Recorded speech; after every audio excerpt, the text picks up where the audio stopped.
धर्म के आधार पर आरक्षण भारत के संविधान के विपरीत है। देश एक और विभाजन के लिए तैयार नहीं है।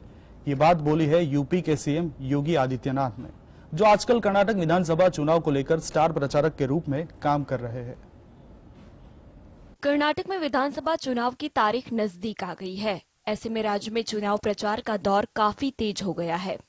उत्तर प्रदेश के मुख्यमंत्री योगी आदित्यनाथ भी कर्नाटक में बीजेपी उम्मीदवारों के लिए प्रचार करने उतरे।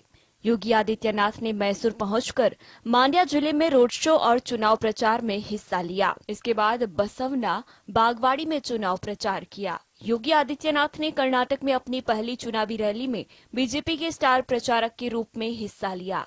उन्होंने अपने भाषण में राज्य की डबल इंजन सरकार के काम की सराहना करते हुए कहा कि पीएफआई जैसे संगठनों को बैन करने की उसकी कमर तोड़ने का काम किया है। उन्होंने कहा कि एक तरफ बीजेपी की सरकार पीएफआई को बैन करती है तो दूसरी ओर कांग्रेस तुष्टीकरण का काम करती है। यूपी में सीएम ने धर्म आधारित आरक्षण को लेकर भी कांग्रेस पर हमला किया। योगी ने कहा कि धर्म के आधार पर आरक्षण भारत के संविधान के विपरीत है, यह असंवैधानिक है। उन्होंने इस पर कहा कि हमने आर्थिक रूप से गरीबों, अनुसूचित जाति और जनजाति, दिव्यांगजनों के आरक्षण के दायरे को बढ़ाया है। धर्म के आधार पर भारत आरक्षण की वकालत नहीं कर सकता।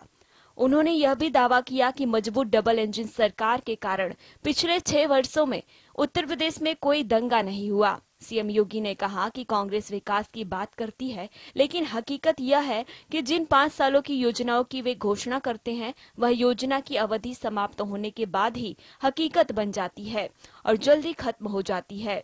पीएम मोदी जब किसी योजना की नींव रखते हैं तो उसका उद्घाटन भी करते हैं। Bureau report, GSTV।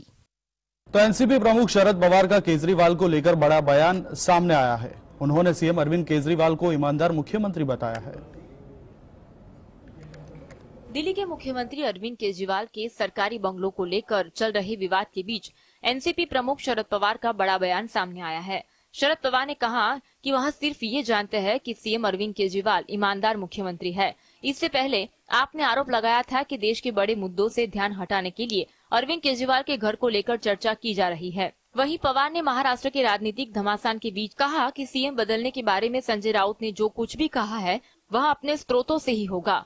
उन्हें इस बारे में कोई जानकारी नहीं है। अजित पवार भी खुद कह चुके हैं कि उन्हें भविष्य का सीएम बताने वाला पोस्टर लगाना पागलपन है। इससे पहले महाविकास अघाड़ी के घटकों की एकता पर शरद पवार की टिप्पणी ने राज्य के राजनीतिक इलाकों में खलबली मचा दी थी। Bureau report. बीजेपी के कद्दावर नेता के ईश्वरप्पा ने शिवमोगा में लिंगायत और वीरशैव समाज को संबोधित करते हुए कहा कि मुस्लिमों का वोट नहीं चाहिए। हालांकि राष्ट्रभक्त मुस्लिम है जो बीजेपी को पसंद करते हैं, ऐसे में मुस्लिम समाज की राजनीतिक शक्ति को समझना होगा। पूर्व उप मुख्यमंत्री ईश्वरप्पा के इस बयान पर विवाद खड़ा हो गया है। क्या आया इस पर बीजेपी का रिएक्शन, देखते इस रिपोर्ट में। कर्नाटक में विधानसभा चुनाव से पहले बीजेपी नेता KS ईश्वरप्पा ने दावा किया कि शिवमोगा निर्वाचन क्षेत्र में भाजपा को एक भी मुस्लिम वोट की जरूरत नहीं है। पूर्व उप मुख्यमंत्री ईश्वरप्पा के इस बयान पर विवाद खड़ा हो गया है और बीजेपी में ही इसी पर तीखी प्रतिक्रिया हुई है। बीजेपी में चर्चा है कि ईश्वरप्पा टिकट पाने का बदला बीजेपी को नुकसान पहुंचाकर ले रहे हैं। बीजेपी को शिवमोगा में मुस्लिम वोट नहीं चाहिए, लेकिन कहीं और चाहिए। ईश्वरप्पा की ठगी के कारण अन्यत्र के मुसलमान भाजपा को वोट नहीं देंगे। ईश्वरप्पा ने शिवमोगा में लिंगायत समुदाय के नेताओं की एक बैठक में कहा कि हमें जाति के मुद्दों को नहीं उठाना चाहिए और चुनाव लड़ने वालों को स्पष्ट संदेश देना चाहिए कि हम एकजुट है और कोई हमें विभाजित नहीं कर सकता है। कांग्रेस का कहना है कि शिवमोगा निर्वाचन क्षेत्र में 50,000 से 55,000 मुस्लिम मतदाता है। हमें एक भी मुस्लिम वोट नहीं चाहिए, ऐसा निवेदन ईश्वरप्पा ने दिया। इस बैठक में BS येदियुरप्पा और उनके बेटे BY विजेंद्र भी मौजूद थे। Bureau report, GSTV। आलू के चिप्स बेचकर महज 25,000 रुपए कमाने वाले पिनाकपानी मोहंती ने करोड़ों निवेशकों के लिए राहत की उम्मीद जगाई है। शाहरा के करोड़ों निवेशक जो अपनी गाढ़ी कमाई वापस पाने का इंतजार कर रहे हैं, उनके लिए राहत की खबर है। आलू के चिप्स बेचकर महज 25,000 रुपए कमाने वाले पिनाकपानी मोहंती ने करोड़ों निवेशकों के लिए राहत की उम्मीद जगाई है। पिनाकपानी मोहंती उड़ीसा के रहने वाले हैं। पिनाक ने वह कर दिखाया है जिसकी उम्मीद लाखों निवेशक छोड़ चुके थे। दरअसल सुप्रीम कोर्ट ने बीते 30 मार्च को केंद्र सरकार की याचिका को मंजूर कर लिया है, जिसमें सरकार ने कहा था कि सहारा सेबी के 24,979 करोड़ रुपए टोटल फंड में से 5,000 करोड़ रुपए तुरंत दिए जाएं, ताकि निवेशकों का पैसा लौटाया जा सके।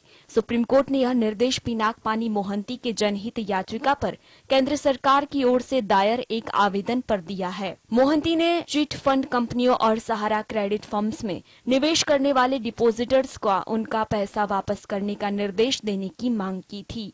अब 9 महीने में निवेशकों को उनका पैसा वापस दिया जाएगा।